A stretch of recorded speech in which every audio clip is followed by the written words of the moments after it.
Another double game week brought tons of action both on and off the pitch this past week. So let's get to the week's top storylines with 90Min'S 90Second MLS report. We start off the pitch where there were two major moves this past week.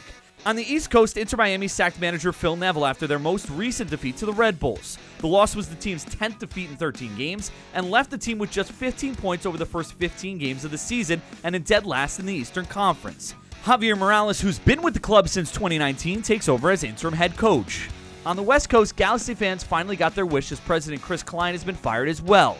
This comes after fans voiced their frustration with the team's form in recent years, missing the playoffs in 4 of the last 6 seasons and failing to advance past the quarterfinals of the playoffs every year since 2014. The team currently sits in dead last in MLS. From off the pitch to on it, there's one player we haven't seen in a while who made a reappearance for the first time this season.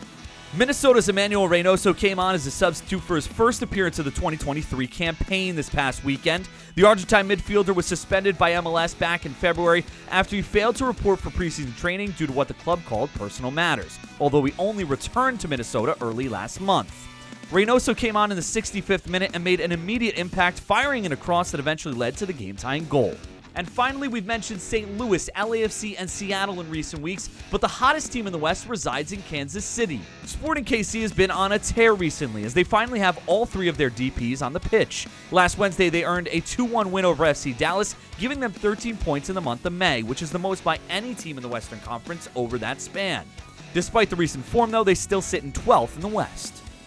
And there you have it. As always, make sure to leave your top storyline of the week in the comments below and check out our podcast, The Real Football Show, and all our social channels for more on the past week in MLS.